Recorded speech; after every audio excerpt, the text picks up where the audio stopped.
All right, everybody. Hopefully you've gotten settled. You've got onto Zoom. You're ready to get started with us, do some learning. Sit back, relax, open up your brunch baskets. I mean, these things are pretty impressive, right? Community showed up for us, Nosa Familia, iced coffee, wildflower biscuits, umi noodles, tons of stuff. Dig into it. Hopefully you have some things from last night that you didn't eat through. I know I ate through a bunch of those cookies. So sit back, get something out, enjoy this. My name is Jason Skipton. I'm the executive director with Growing Gardens. I'm going to be your MC for today.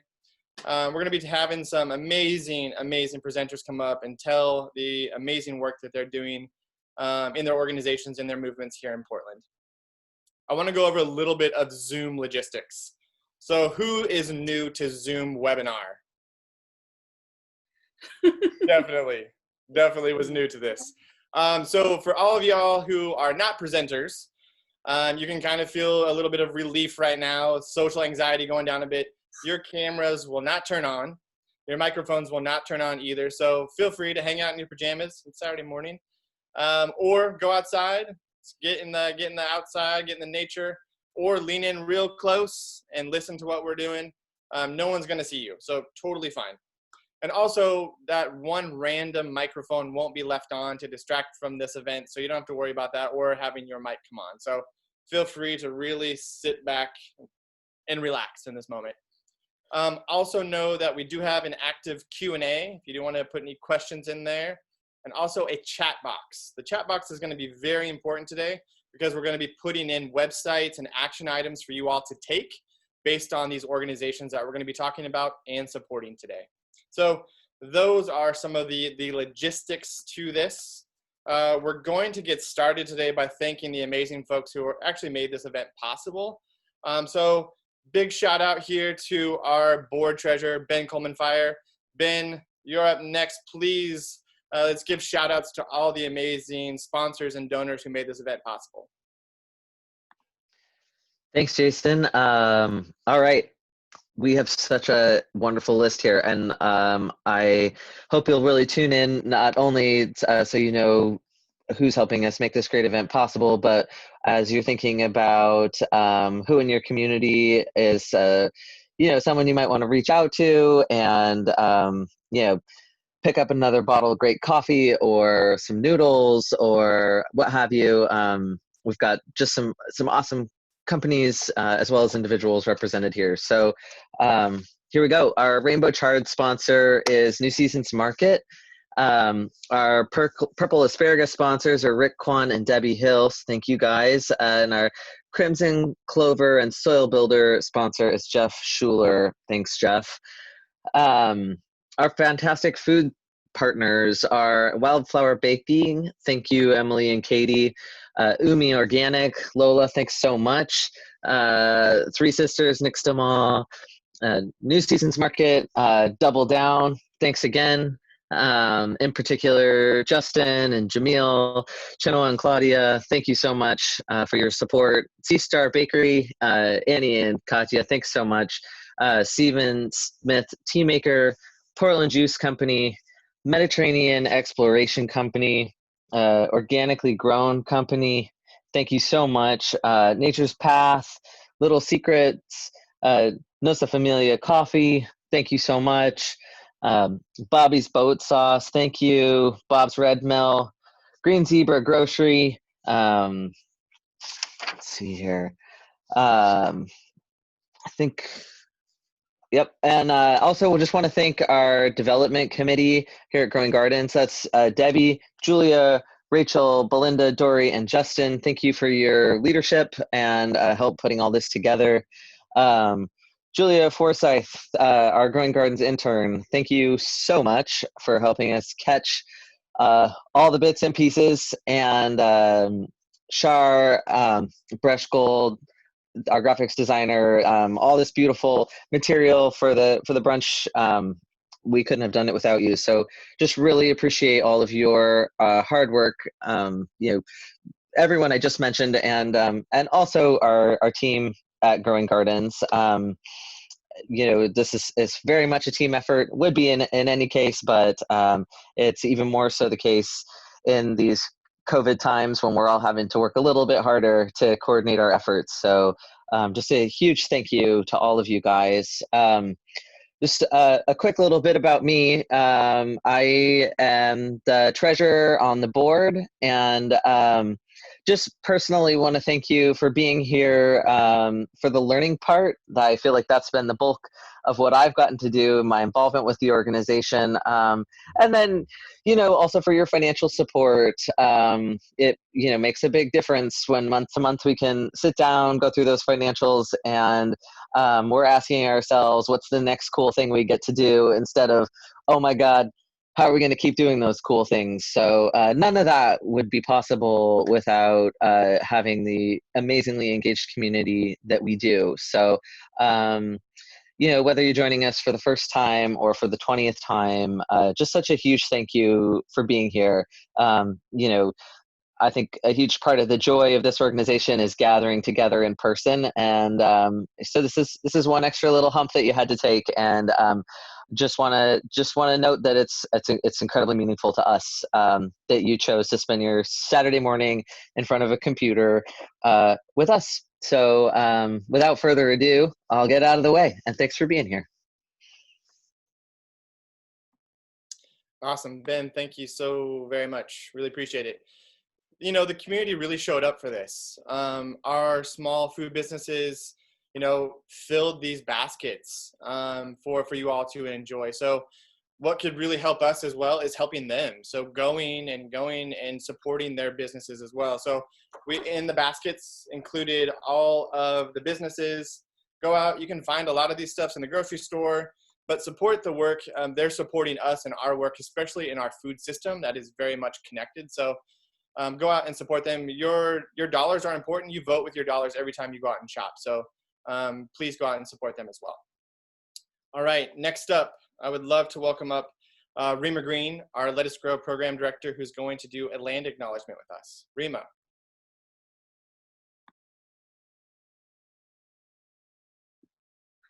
Thank you, Jason. I'm going to do a land acknowledgement. I am a Native American and an active member of the Navajo Nation. But as well as do that, I'd like to tell you about some people in Indian country who are really struggling with the COVID-19 epidemic, and hopefully we can turn it from an acknowledgement into an action item. This land was never empty. The Portland metropolitan area rests on the traditional village sites of the Multnomah, Wasco, Cowlitz, Klamath, Clackamas, and a number of bands of Chinook, the Tualatin, the Kayapoo, and Mawala, and many other tribes who made their homes along the Columbia River, creating communities and summer encampments to harvest and use the plentiful natural resources of the area. We want to actively acknowledge these communities are still here, and as is the history of genocide and war that brings us to where we are today. As a food justice organization that works to make space for all people to have access to healthy food, we must take time to reflect on our relationship with the land and the indigenous people who have always been here. The Navajo and Hopi reservations are about the size of West Virginia. They're situated on 27,000 square miles of land spread through Arizona, Utah, New Mexico, and the Navajo and Hopi nations are home to approximately 200,000 people. It's also home to a COVID infection rate of more than 3.4% and more than 7,045 confirmed cases and 335 deaths. By comparison, the state of New York has an infection rate of 1.9. These communities also have a high number of elderly, diabetic, asthmatic, and cancer-affected individuals. 1/3 of the Navajo reservation residents do not have running water. 1/4 do not have lights. The URL below is for a fundraiser that's an initiative of Yi Hanoto, a grassroots indigenous-led nonprofit organization which is providing water, food, PPE, and medicine to people who are across this widespread area. As I said, can we take it from an acknowledgement to an action item? We'd like to raise $1,500 for this organization, or more if you could do it. Thank you, Jason. Rima, thank you so much. Really appreciate this, especially like this is kind of like the ethos to this event, right? Is thinking about how can we then support other movements, other organizations right now as well. So Rima, thanks so much for highlighting this and really talking about the Navajo and the Hopi Nations and what's happening there. Really appreciate it. If you look in your chat box, you'll see that the URL for this has been placed in there. So you can then click on that and link directly to how to donate to their cause. So I'm going to give a little brief overview. Again, I am the MC. Welcome. Thanks so much for joining us today. This is a virtual event, obviously. This is different than our last time. For those of you who attended last year, it was our first community brunch, really with this idea of how to engage community, how to celebrate community. Also, we filled, the village ballroom with live mariachi music. We had amazing food. People still talk about that quiche that Wildflower Baking did. It was a really great event that brought us all together, and it was fun, right? Like, it was really celebratory. So we're going to try to do that again this year. Even though we're on Zoom and this is virtual, we're still connected. I mean, maybe you even felt that coming in, like, oh, geez, like the social anxiety of that. Like, even though this is a digital platform, we're still able to connect with one another. There's actually even more of a connection because you see our faces even closer. Whereas if we're in a large group, you might not be able to see that forward of a view. So just really want to thank you. Thank you for being here. Thank you for learning with us. Thank you for gathering with us, but also thank you for your tremendous support. A huge thanks goes out to the entire Growing Gardens team. Lots of folks made this event possible. Our entire board, but also to all of our presenters, taking time out of their day to be here to talk with y'all. I really appreciate it. We have folks who are joining us from across the country. We have people who are logging in from Maryland and Chicago and Hawaii. Really this idea and that we're able to then talk to folks and engage with folks across our country. Whereas if we did a live event here in Portland, Oregon, we wouldn't be able to do that. We would have, the folks who are centrally located here in Portland who could come and attend. But now with this, because of COVID-19 restrictions, we can then really open this up and have a broader dialogue and actually bring folks in from around the country more into this conversation who maybe wouldn't have had it before. So there is a silver lining to that, right? That there's really a way to connect through Zoom, through online platforms. So thank you all for that. Really appreciate it. For some of you, this might be the first time you're hearing information about Growing Gardens or about Oregon or about Portland specifically. So hopefully this is a spark for you, right? That this is a starting point to take action, to question, to become involved and to make change, small or large. We all have a part to play in this. So I'm going to talk a little bit about our work at Growing Gardens and how we've modified our programs and work to respond to the COVID-19 challenges.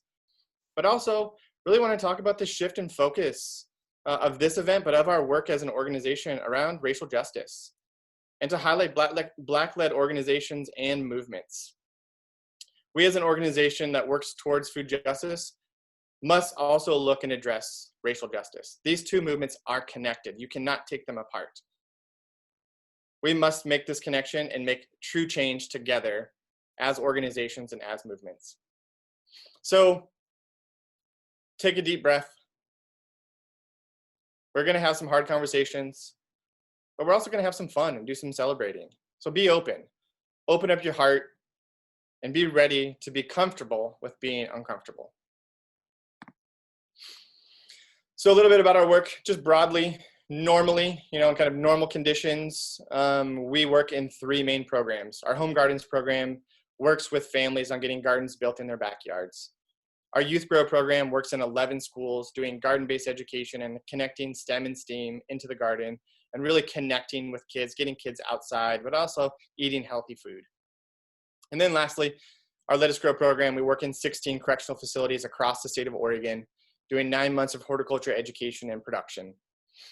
We had to change all of these. All of these systems, all of these programs had to change, and had to change drastically, but rapidly. So these are just some of the pictures of ways that had to change. I'm going to let Rashae and the program directors really talk more about that. I wanted to call out one individual. He's on the right-hand side here. Antonio Rodriguez, who is our home gardens manager, developed a plan of how to do micro team builds. So where we would have relied on 150 volunteers, we then did it with teams of 1 and 2. Just truly inspiring, truly amazing work. Also, Plant Distribution Day, distributed over 7,000 plants in a totally different way. Then also doing kids educational garden kits, and then how to then continue to get kids education and engaged in math and science when school was closed. How to do that, how to engage with them, how to engage with teachers, how to engage with districts. All very, very difficult, but I would say that our team was then able to then overcome and accomplish great goals. I also want to talk about our work as an organization, really looking at anti-racism and anti-racism practices. Really highly encourage everyone to follow and go check out the information around the People's Institute. Based out of New Orleans, got started after the Civil Rights Movement. They have chapters all over the country, do trainings, really on undoing racism. So here's their 9 principles. We've adopted these principles as an organization and really are analyzing our work and how we're then moving forward, especially in a food justice movement. So gatekeeping, analyzing power, developing leadership, learning from history, identifying and analyzing manifestations of racism, maintaining accountability, sharing culture, undoing internalized racial oppression, and undoing racism. Some of the ones that we're going to hit on today really is around gatekeeping, analyzing power, developing leadership, and learning from history. Very important topics. Gatekeeping especially being one of those, right? Like thinking about this event in its entirety. How does this look? What do we do? How can we share this platform authentically with folks to then really highlight the work that they're doing in our community?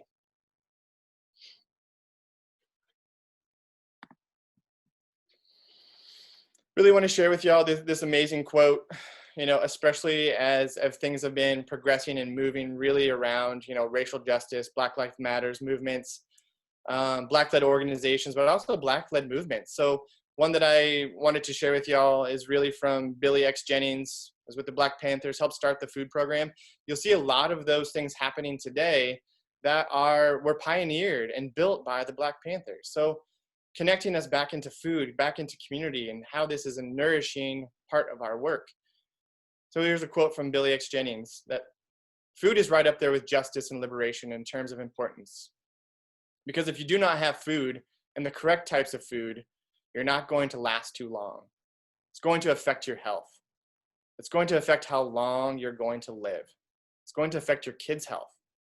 We are dealing with people's survival. So there's time for action, right? There's time to get engaged. I really encourage you to listen to what these folks are going to be talking about today, the movements that they're leading right now, really, and think about how are we building community? How are we uniting together that we can all make a powerful change in our world?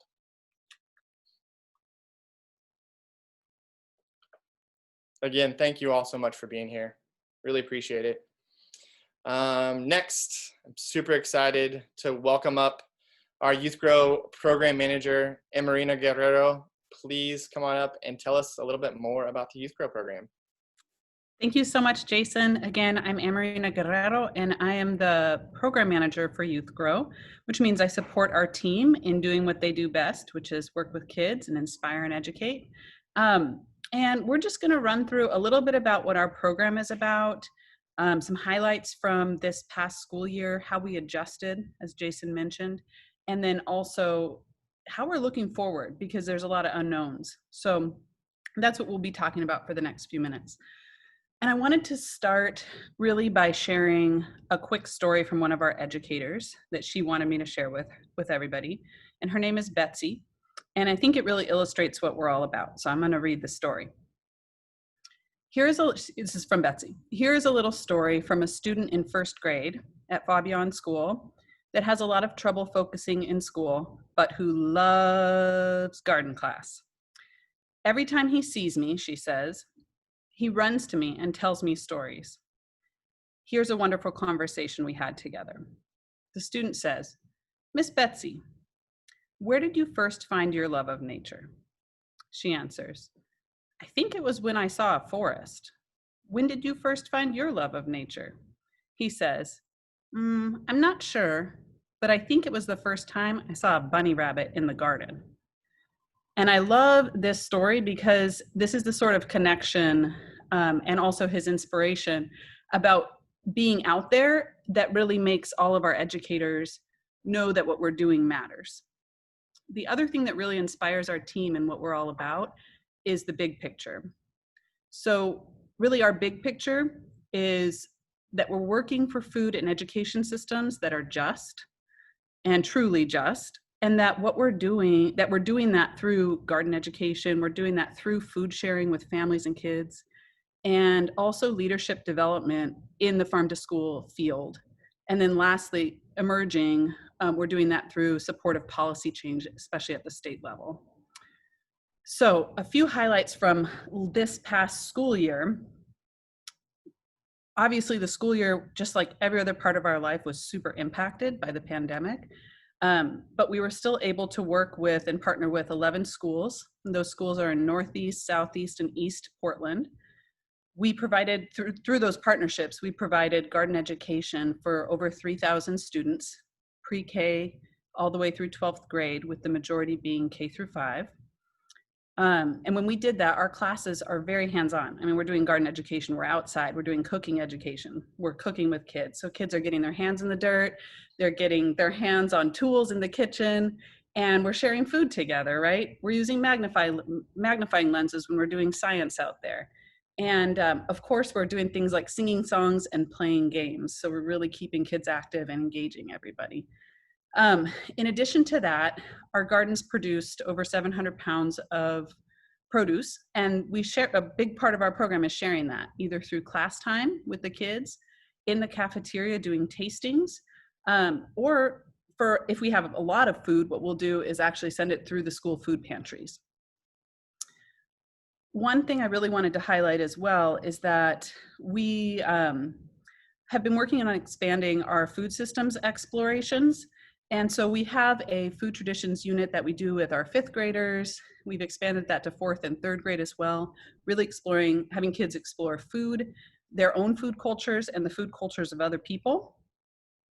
In addition to that unit, super excited, I want to give a shout out because just this past week, we started a food systems internship, an 8-week paid internship with 3 high school students at David Douglas High School. And that has been a really incredible opportunity and experience already. So shout out to Jess, the food systems educator, and the 3 new interns. All right, so at the more like education field, farm to school field level, we also this year led garden education workshops for over 116 pre-service teachers. So helping them understand how to get their kids out once they have classrooms.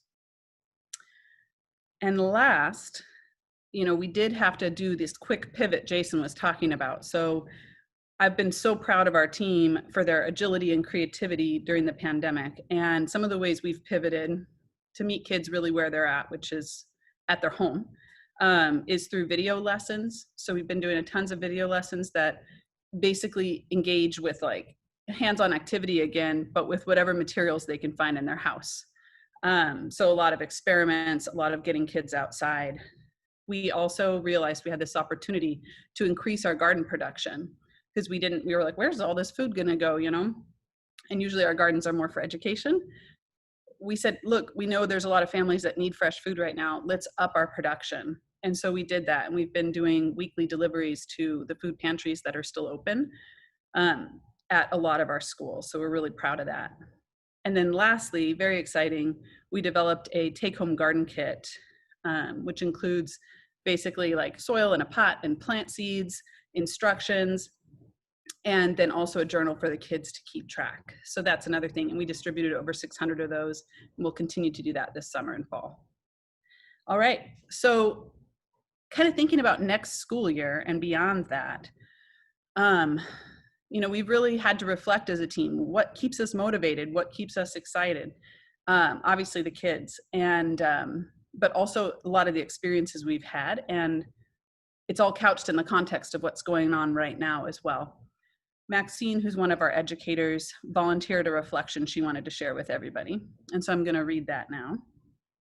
Maxine says, I feel fulfilled knowing that my presence in the school community provides representation for students of color, showing them that they can connect with nature, have fun learning about science, and harness the power to grow their own food, and that this opens the door to endless possibilities for their futures.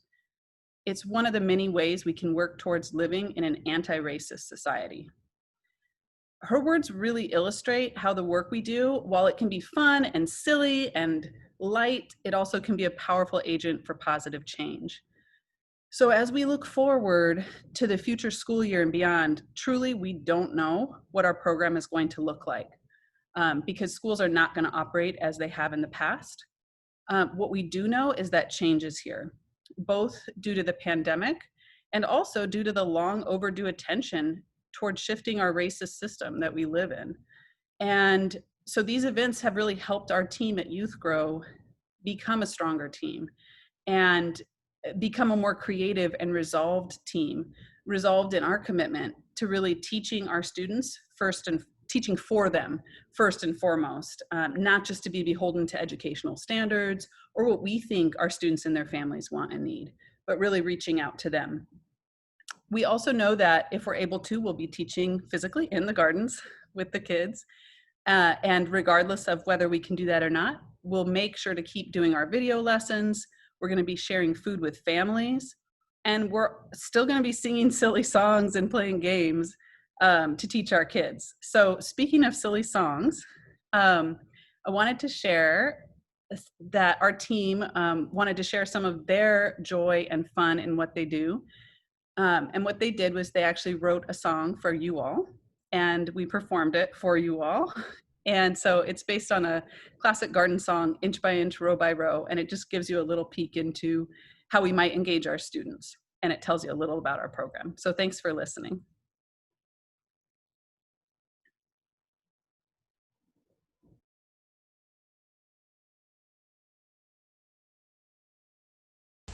Inch by inch, row by row, gonna help our students grow. Gonna teach them how to strive, gonna make our community thrive. Inch by inch, row by row, Youth Grow plants with seeds and tools. We work at 11 wonderful schools, spreading love all over town. Pulling weeds and growing food. We're teaching kids that veggies are good. Empower them to grow their own at their schools and in their homes. Inch by inch, row by row, gonna help our programs grow.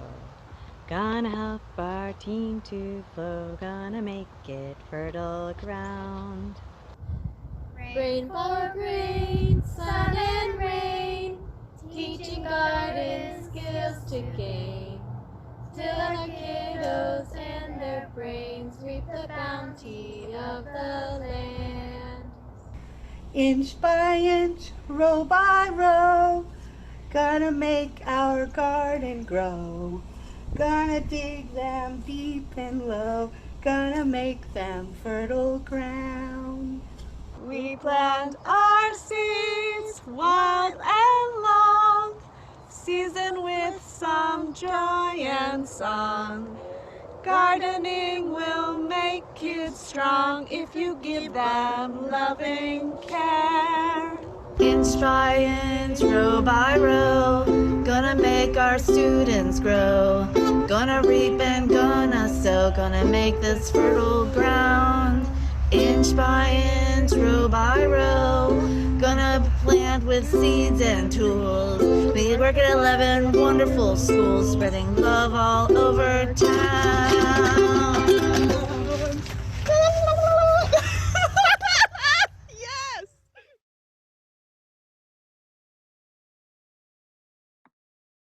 Marina and the entire Youth Grow team, thank you so much. It's a great example of how to really engage children in learning, but also bringing in joy and song and music to all of that. So thank you so much for your great presentation. I'm really excited to bring up next Rima Green and Mirabai Collins, our amazing Let Us Grow team. They're going to talk about a little bit about Let Us Grow, and then Mirabai is going to talk about Black Futures Farm. Mirabai and Rima, thanks so much for joining us.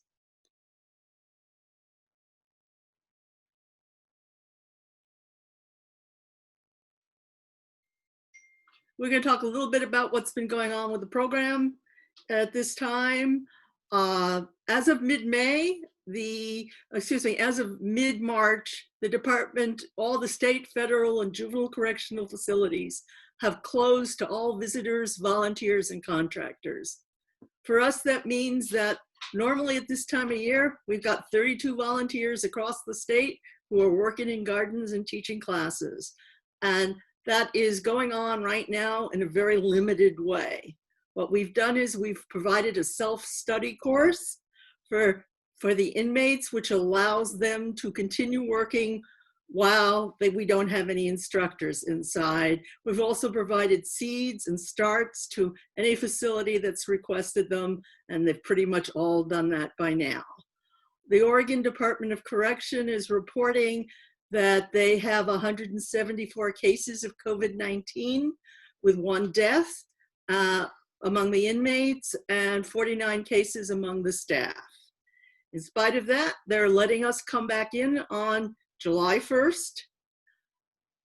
We'll come in as contractors and our volunteers will get back to work on August 1st. We'll be observing the same protective devices. Hey, really, I've got people who are really desperate to come back in. They're worried about their guys. So we're thrilled to go back in. And so we'll be back in getting our classes reset up, and the gardens have been going on. People have stepped up within the institutions to keep the gardens working. And I know once we get back in, we'll see how well we can do. We're also trying to deal with the segregation of different racial groups within the correctional facility. So we started an initiative, which Mirabai will tell you about, to reach the Black population within the prison system. Hi, I'm Mirabai. I work with Rima. We do Let Us Grow. She gave you a little explanation beforehand. So overall, Black people make up 2% of the population of Oregon and 10% of the population in Oregon prisons. And we've seen that with our programs inside, that while the Black population inside is higher, our programs are not. We have very few members and participants in our programs who are Black. So we're piloting a program at Columbia River Correctional Institution. We're going to work with some existing programs inside to deliver some content, to bring in speakers, to collaborate and see where our programs can interact and bring in people from the African American program and people from Liberation Literacy into our programs and try to make it more of a cohesive, holistic experience that relates to horticulture inside and outside. Our plan is to carry it through when prisoners get out. So that's the more immediate plan. From policing to sentencing and from probation to parole to reentry, every part of the justice system disproportionately harms Black and brown people. So for change to be comprehensive and long-standing, we need to link social justice with racial equity in prisons and outside of prisons. Next. So, So for Black people in America, land is freedom. And I'll give you a few minutes to read the slide that's up.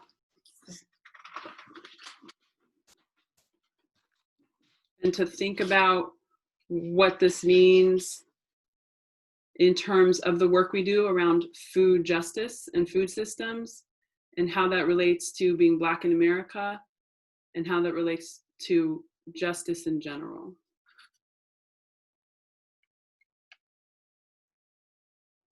So at the very bottom, it says, placing us where we could reap the fruit of our own labor is what freedom is. And that holds true today. So a lot of the work related to food justice that we're doing within Growing Gardens, I'm doing on the outside with my team from Black Food Sovereignty Coalition, and we're doing at Black Futures Farm.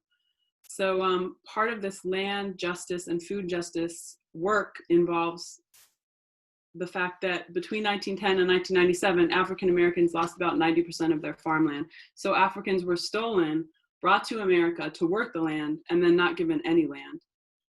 And the land that we've gotten, we've lost along the way, systemically and institutionally, have been blocked out and removed from those lands. So how this relates to the work we're doing with Black Food Sovereignty Coalition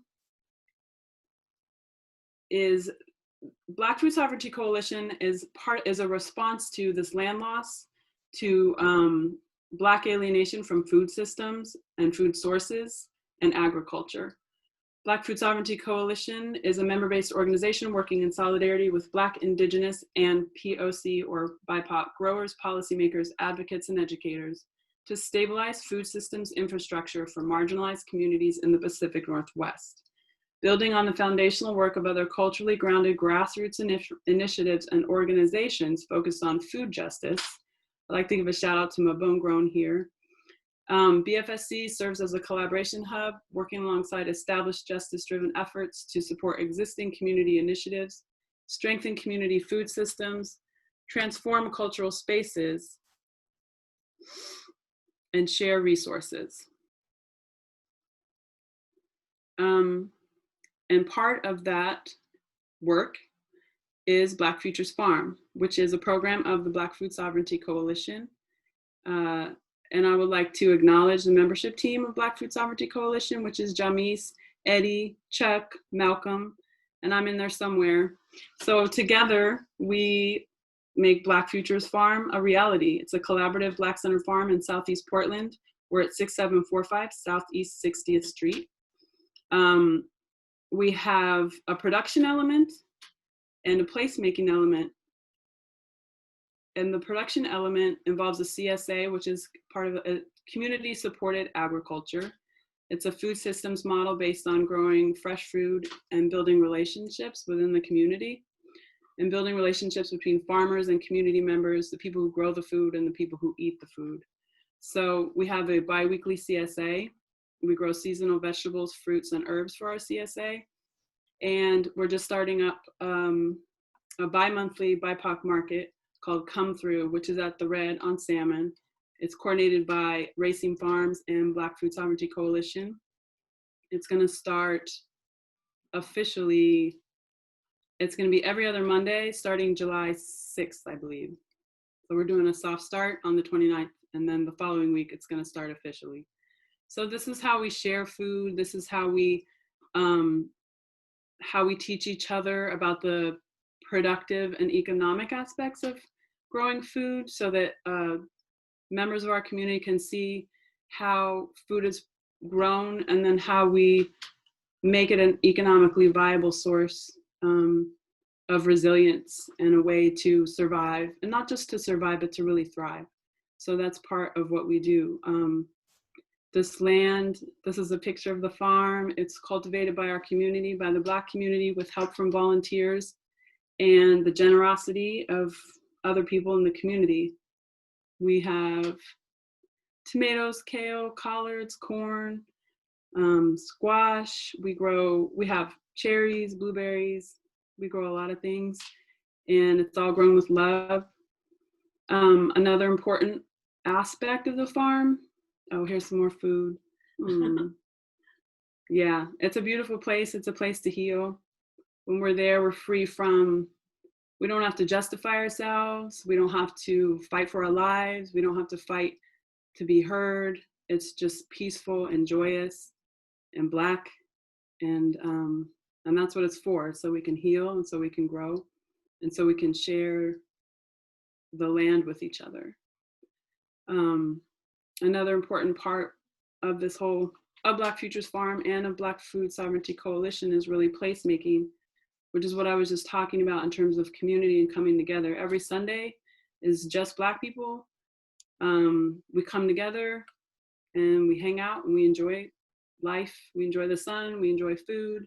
Once things are growing, probably more towards the fall when we have tomatoes, and we're gonna cook and eat, and it's gonna be just Black people being Black on the land. So it's a very liberated space. There's a lot of laughter. It's intergenerational. People bring their children, grandparents come, cousins come, friends come, people fall in love, people fall out of love. Like, it's just, yeah, that's what it's about. So we come together and claim a space where we can be joyous, where we can learn and teach and heal. And that's probably one of the most important parts of it. I mean, it's all beautiful and wonderful. There's Quelle and Damon. So where was I? I get so excited about it. I'll try not to ramble. I love the farm. The Black Food Sovereignty Coalition team comes down. Everyone's a part of it. Everyone brings their family. The next photo is a photo from oh no, that's me, Eddie, and Q, loving each other, loving the land. The next one is, this is a photo of a farm tour that we led at Black Futures Farm that was part of Black Food Sovereignty Coalition's Back to the Root Conference 2020, which was a gathering of Black and Brown community members working in food systems. It was growers, leaders, advocates, teachers, herbalists. All of us came together to share knowledge, experience, technical knowledge, and our hopes for the future, and to continue to build and grow together. So as part of the Black Food Sovereignty Coalition's Back to the Root Conference, there were farm tours on each of the sites, and this was a farm tour that we had at Black Futures Farm. This is before anything was growing yet, so it was really the beginning of the beginning. And it's part of how everything came to be. It's been a collaborative effort, so out of the conference came a lot of conversations and ideas, and relationships were built that helped to build the farm and bring it where it is right now. So the next slide. Oh, that's just another beautiful moment in the field. You can see we have mustard greens and onions, and yeah, that's what we do there.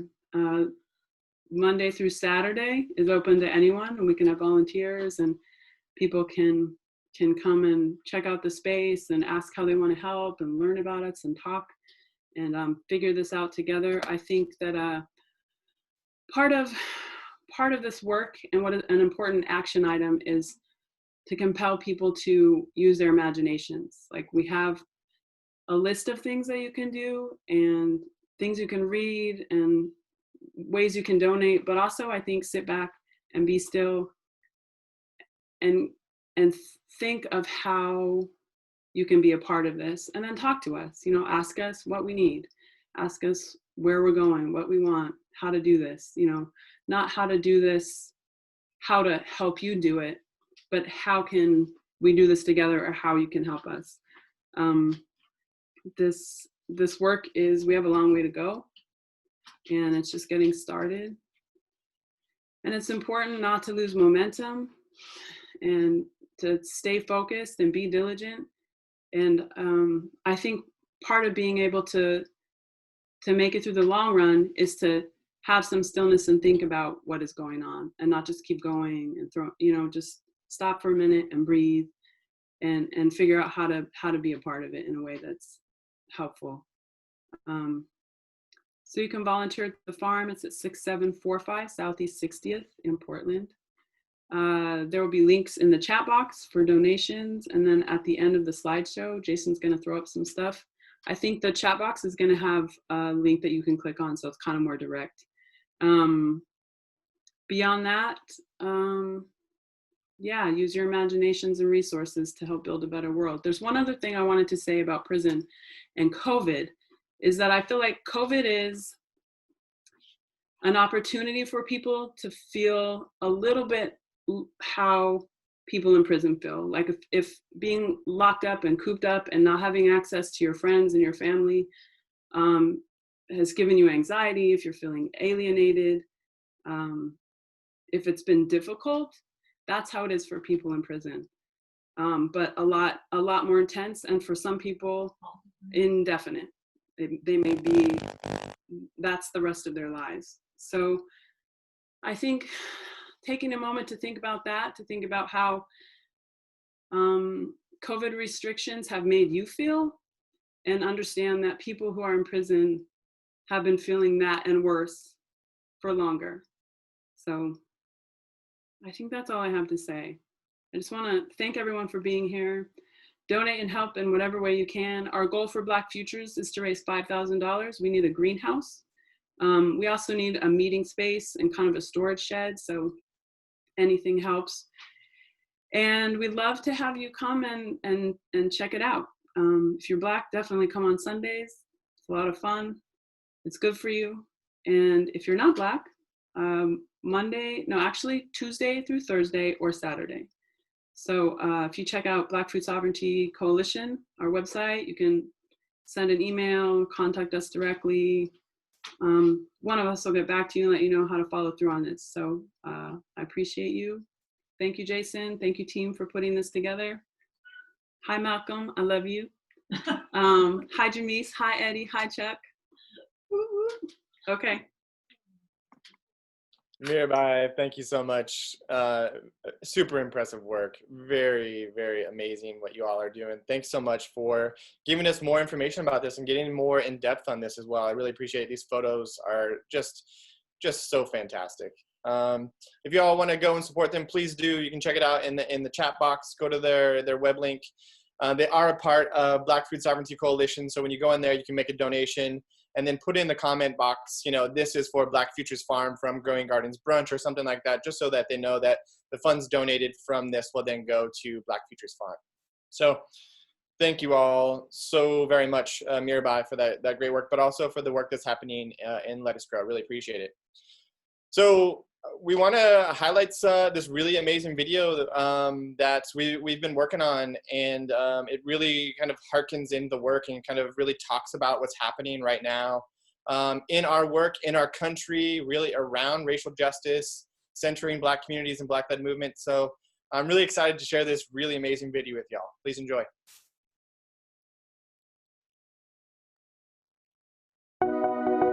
COVID-19 has been a huge impact to our organization.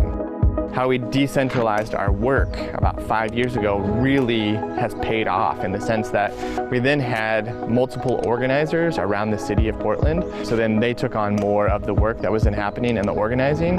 So then they were able to engage with everyone in their own communities. We didn't have to rely on people coming into the office to then get access to those materials.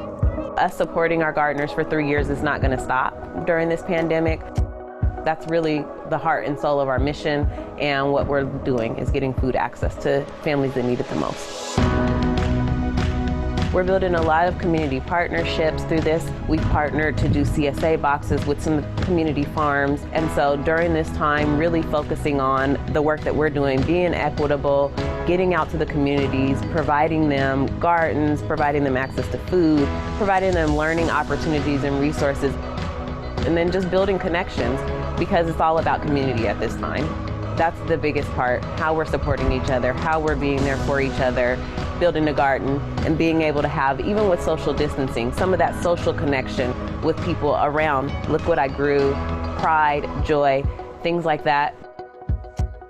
COVID has affected every community. It's been affecting specifically the Black community, which is my community, in ways that even nationally we're seeing change, where disenfranchised people are not getting the resources, not getting the support and the needs met. And that goes with all BIPOC people.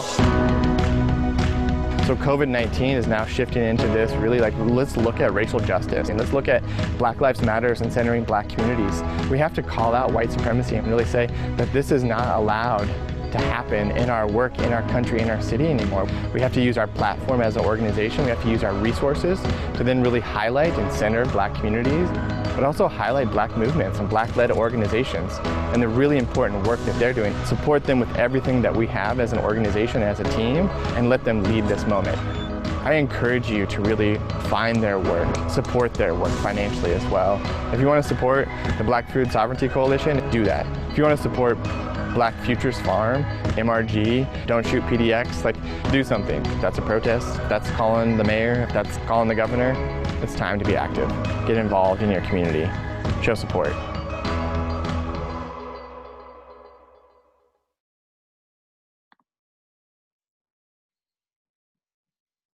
All right, right? I mean, that's what we're talking about. That's really, like, that's what's happening right now. Like, hopefully, you know, this is getting you fired up. Hopefully this is like something you want to, like, get involved with now, get engaged with, show support for these organizations and these movements, right? Like, if you're not fired up and ready to go now, wait until you hear from our next presenter. I am super excited to hear from Rashae Burns, our Home Gardens Program Director. Rashae, thanks so much for being here today. I'm super excited to hear from you. Welcome. Hello, everyone. Thanks for having me. I am the Home Gardens Director at Growing Gardens, and I am also a founding team member for the Equitable Giving Circle. I'm going to start by talking a little bit about the Home Gardens program, letting you all know about the work that we've been doing. We've been doing some great work in the community over these last 3 months to support gardeners. And go ahead and go to the next slide. Here's a few videos. As we talked earlier, Jason highlighted Antonio, our manager at Home Gardens program, who really helped us move this work forward and continue to provide gardens to families in the community. We had over 45 gardens built for families in our community through the COVID pandemic, which was not an easy feat because we usually have volunteer support, hundreds and hundreds of people volunteering to support us throughout the spring and the fall. This spring, we didn't have that luxury due to social gathering and social distance restrictions based on COVID, but we had micro teams that went out into the community and built these garden beds for families in a totally different way than we would normally do it. We also were able to get plant starts from the community and saw a huge amount of increase in that. Lots of support out there. We were able to do over 7,000 plant starts. We delivered them at the community organizers' homes. So I want to give a quick shout out to Shakoya, Carolina, Angelica, Camilo, Antonio, and also me, I guess, because I just transitioned out of the role from Home Gardens coordinator for North Portland into the director's role. And so this is not just a today thing. This has been something that has also helped my life. A little bit about me. I started with Growing Gardens as a participant in the program, wanting to change my diet, change my lifestyle, and help my family have healthy habits. I also was a healthcare worker, and so knowing that total health comes from gardening is something that was dear to me, knowing that it affects not only the nutrition, not only the wellness aspect of getting out and doing some work, but also the mental health aspects, things that we don't talk about a lot in our communities, especially the Black community. Really be taking pride and joy in the things that we're doing for ourselves and for our families. And so that was what resonated with me the most, being a part of Growing Gardens, being a part of the program. And then I became an organizer and continued to share that word and to continue to spread that to the communities, especially communities of color, primarily Black communities, because we know that there is a disconnect based on the historical disenfranchisement of Black people when it comes to gardening and volunteering and doing those things, because we aren't going to work for free. And so being able to put those resources back into my community, being able to put those resources back into the hands of the community is what really energizes me around this work. And so some of the things that we've been able to do during the COVID pandemic is to provide tools to our gardeners, garden advisors. We switched our programming and we've been able to do virtual workshops. We've had a couple of Spanish speaking consultations, or not consultations, but workshops. We've been able to reach people in the community through consultations. Thanks to Rima and Emily on our team. Antonio is available to do them in Spanish. and just really getting that word out and helping people be successful, helping still connect communities, because we know the biggest intersection to building community is having a commonality, and gardening can be any race, anybody can do it. And it's really honestly radical self-care, which right now is what we need. I'm super excited about that because I'm the big advocate for self-care and taking care of ourselves, because you can't pour from an empty cup. So find those ways to do that, and gardening for me is one of them, and I want to just continue to share that with you all. Go ahead and go to the next. So as we talk about gardening and things like that, one of the things that we know in the Black community is that there's not a lot of land access. And why we don't have a lot of land access is historical. In the state of Oregon, before it was even a state, it was a territory, and the territory did not allow for Black folks to live, to buy, and to own land in the area.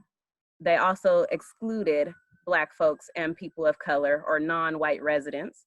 And you can see that with the state's inception in 1859 as a white-only state. Even though they denounced slavery, they still excluded people of color. Next. Our city also has exclusionary issues as well in their history, from housing practices to policies, and also with lending practices based on zoning for communities of color.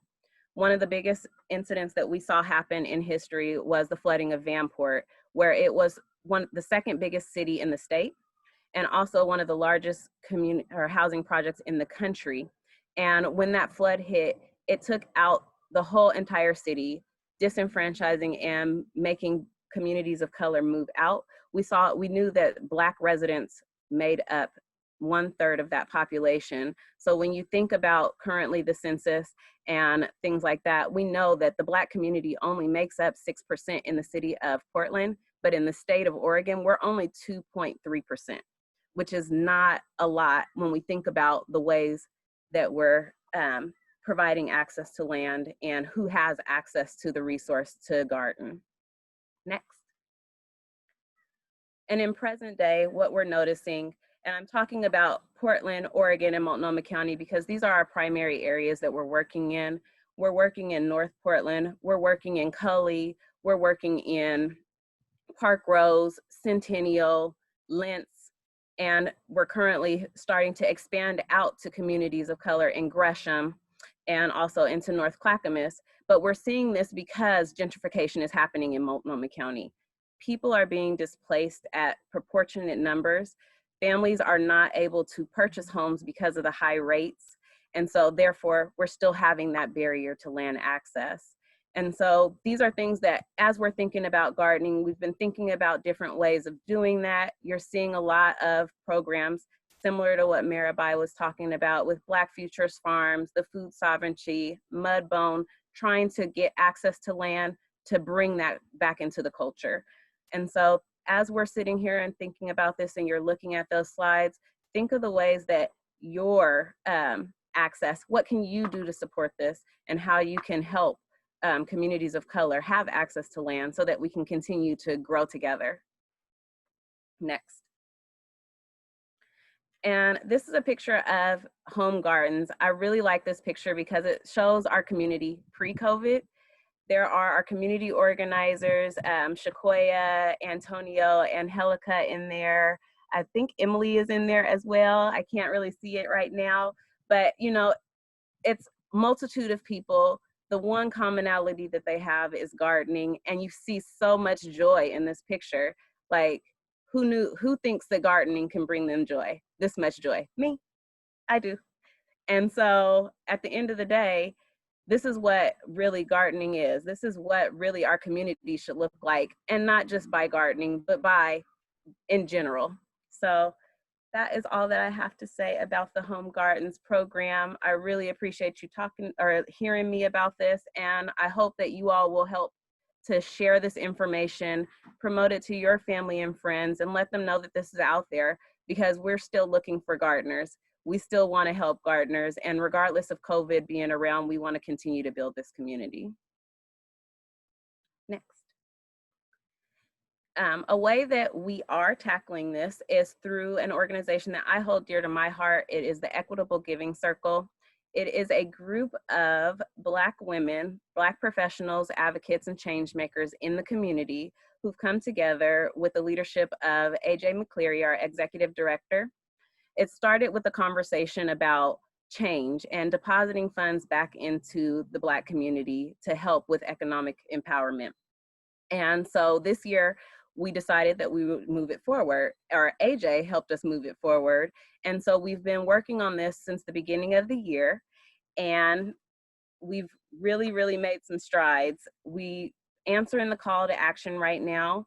And so our call to action is around food justice. We are going to be, go ahead and go to the next. We are going to be providing CSA boxes to the communities. I'm going to give you time to read this slide and talk just a little bit about CSA boxes. So CSA shares are a way that you engage with farms. We are working with a few different BIPOC-owned farms within the community, including Black Futures Farms, to provide 400 CSA boxes or produce shares to families within the Portland metro area. So that is Hillsborough, Portland, Gresham. We will be delivering those out weekly to the community. And then we'll also have a monthly produce box. We're going to be partnering with the Red Brine, I might be saying the name wrong. I apologize if I am, you all.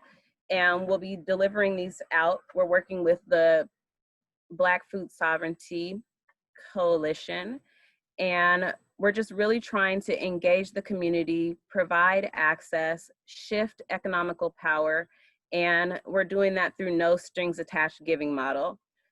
Go ahead to the next.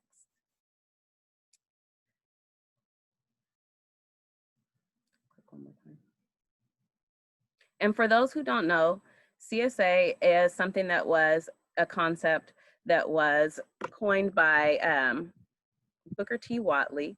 Booker T. Whatley was an herboriculture professor and activist in Alabama. And he basically made it so that people could come in for sustainable farming for the Black community, come in and buy shares. You would come in, pick out your own produce, and when you picked out your own produce, you would then do this on a weekly, monthly basis, and it would help with labor costs for farms. It would also help with sustainability to access to food. And so this is why we felt that this was a really big call to action for us to provide this type of service in the metro area. Next. So with COVID, we know that disparities are happening in communities of color, primarily the Black communities, when it comes to food insecurity, health, injustice in our systems of power, particularly our government and our justice systems. And so we want to make sure that we are continuing to move forward with action and not just talk about it, but what actionable items can we do? And so this is a call to action for you as well. If you go to the next. We are asking that you help people in the community know about this program so that they can have access to these food boxes. We'll be delivering CSA boxes to the community from July to September. And so you can have people sign up. We're going to put a link in the chat for you to share with the communities if there's any BIPOC families that are interested or need access to healthy, nutritious foods, or even a pantry box. And they can go ahead and sign up on our website and we'll get those delivered. We want to make it sure that we let you know that we are giving priority to Black families because we know that they are the ones right now that need it the most. But we are not discouraging any other BIPOC people from applying to this program or people in need. We also are asking that you donate. And why we're saying donate is because we are asking for these funds to give directly back into the community.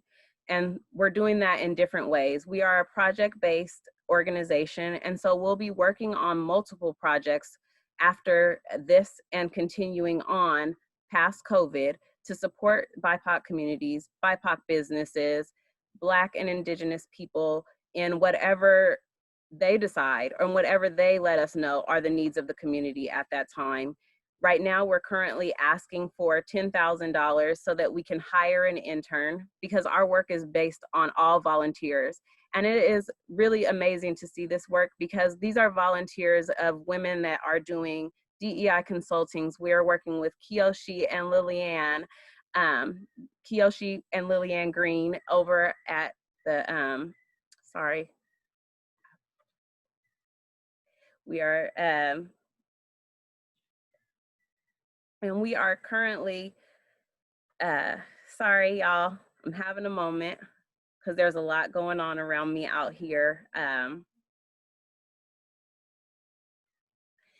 But yes, and we just want to ask that you continue to support the communities of color, continue to make deposits so that we can continue to support economical power within the communities that need it the most.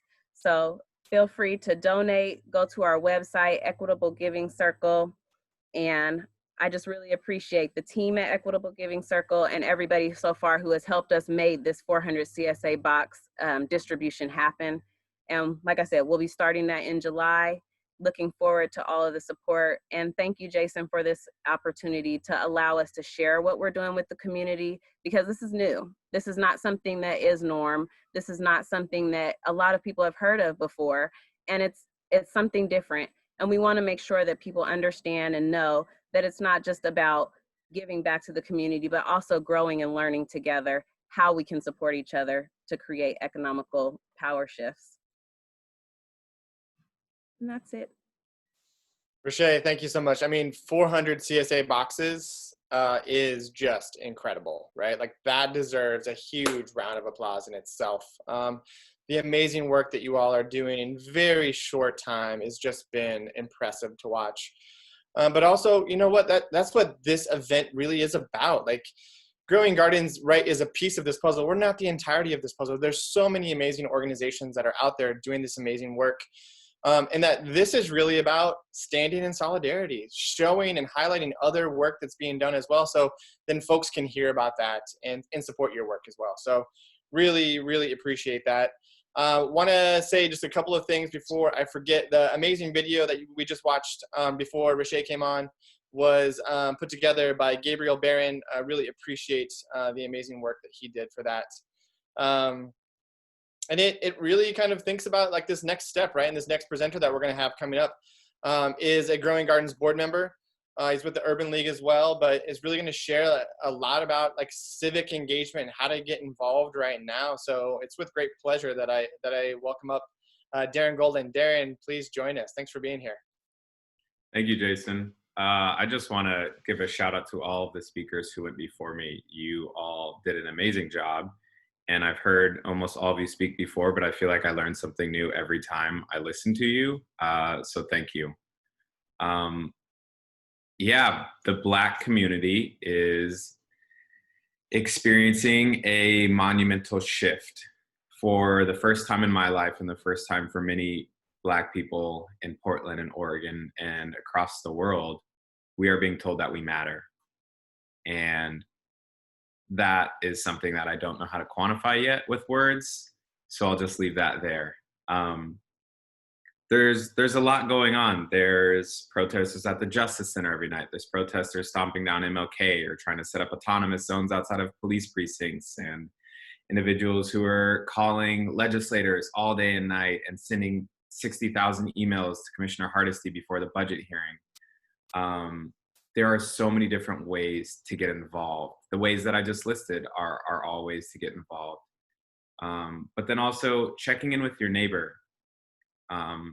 If you haven't been out to a protest for whatever reason, maybe asking your neighbor why they haven't been out to a protest. Maybe saying, hey, do you believe that Black Lives Matter? Or are you just gonna let this pass you by and be, not racist? And like I tell everybody at the protest, or we tell anyone who has a question, it's just not enough not to be racist anymore. You do have to be anti-racist. And that means having those difficult conversations. I think I remember the first time I met Jason, a little over 2 years ago now. I think he started to tell me about what it meant for him to be anti-racist and how important it was for him to go out of his way to question individuals who just sit on the sidelines. And for me, that was the first time in my lifetime that I had heard from a white man that they were doing what they could with their privilege to step outside of their box and address everybody else who was just sitting comfortably at home. And I think that is a good step to beginning to actually creating change. It's not enough to change the policy. It's not enough to donate to Black organizations. It's not enough to pay the bills of someone Black that you know. But stepping out of your own box and having those hard conversations, that is a great place to start. And if we don't do that, then we won't change the community and the culture, which is so necessary. So right now, we are seeing monumental bills being pushed through the Oregon State Legislature. We've got bills on arbitration for police unions. We've got bills that ban chokeholds and any hold that restricts airflow to the neck. We've seen that at the congressional level as well, the federal level.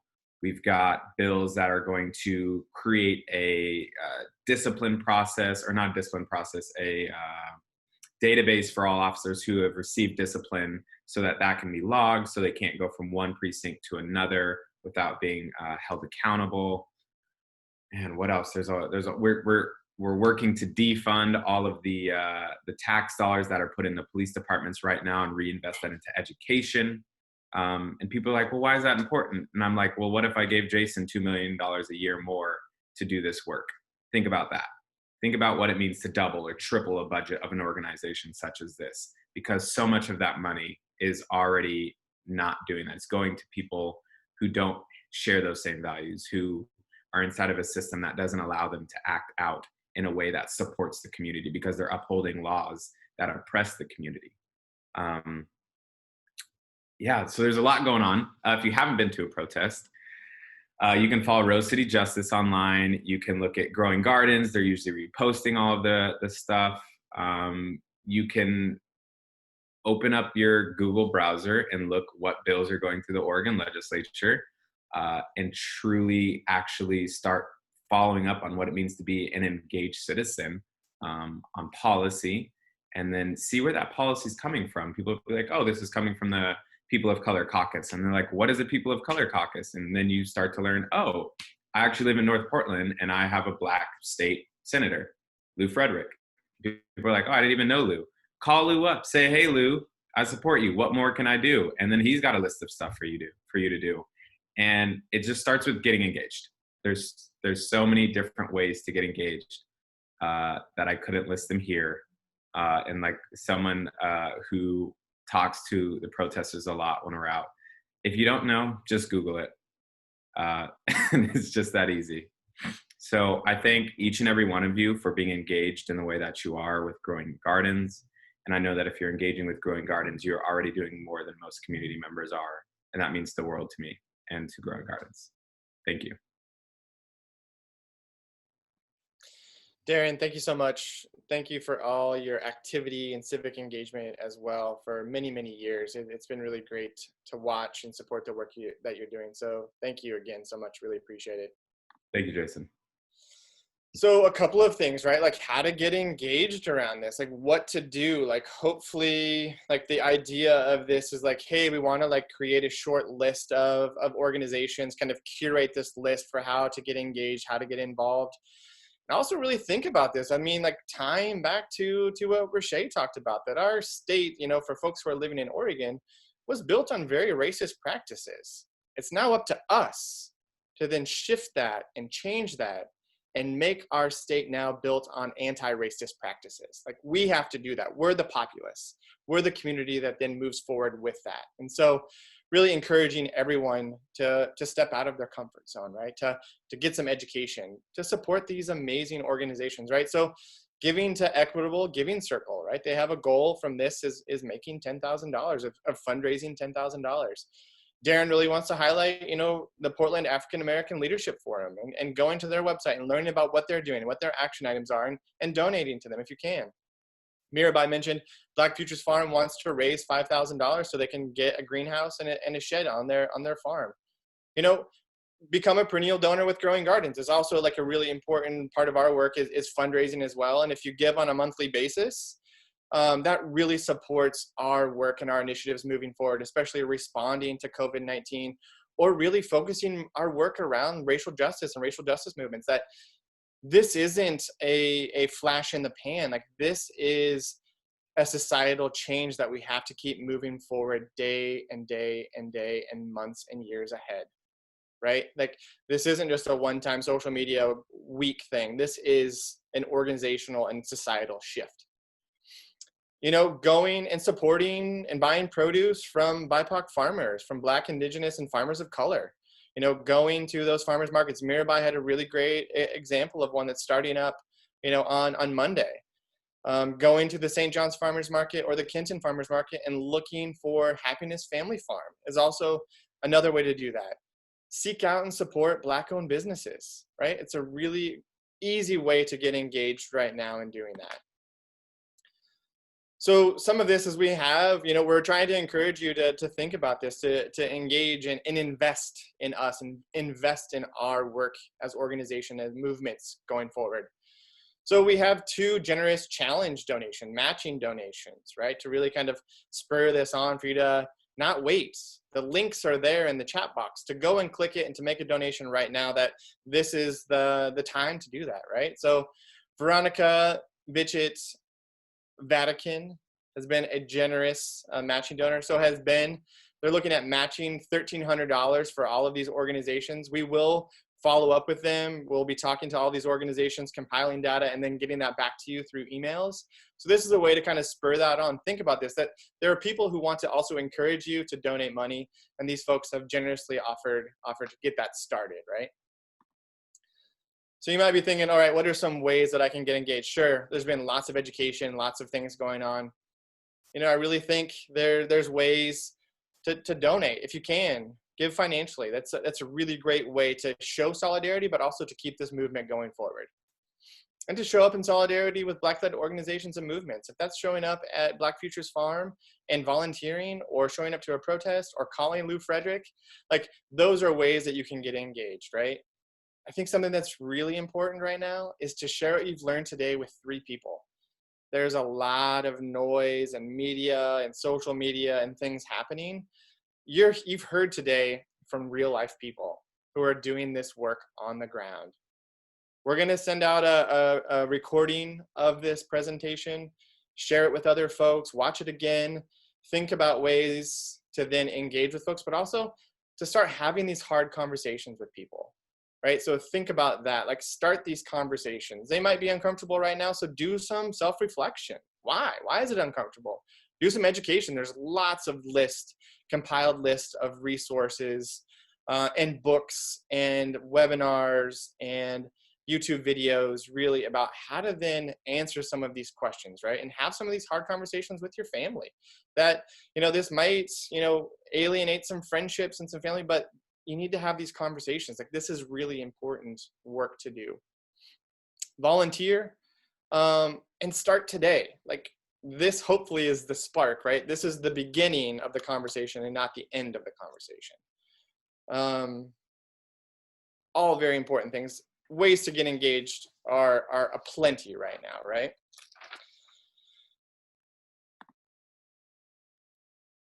I thank you for your time. We're gonna end a little bit early today. Want to give you all some time, you know, back to your Saturday. Think about this, get engaged. Think about how you want to show up in community, how you want to support these movements, how you want to share this information. It's really important that it's you now, right? It's you who's on the other side of this computer who is like, okay, I'm ready. I would really encourage you to go learn more about these organizations. Donate if you can, or volunteer if you can. That together we are able to do this. Together and united, we will be able to make huge change in our society. We're here. We're at a very powerful moment. We can't wait. Inaction's not possible. We have to move forward. We have to make big steps. We have to stand in solidarity with these movements. Thank you all so much. Really, really appreciate it. Thank you all to our sponsors, all to our food partners. Again, go out and support them. They're doing amazing work. Thank you all to our presenters. I don't know if y'all want to turn on your cameras now and say bye to everybody. Really, really appreciate it. You all are doing so much impactful, powerful work. If anybody wants to say anything else to wrap this up, I highly encourage it, or we can wrap up. But I thank you all. This has been so transformational for us as an organization, but also for me as an individual leading this organization. So thank you again. Enjoy the rest of your Saturday. I don't know, Rashae, you want to play us out? You want to play some music? Now, I'm an advocate for Black joy and self-care, so go ahead and dance if you feel. Nice. Thanks, everybody.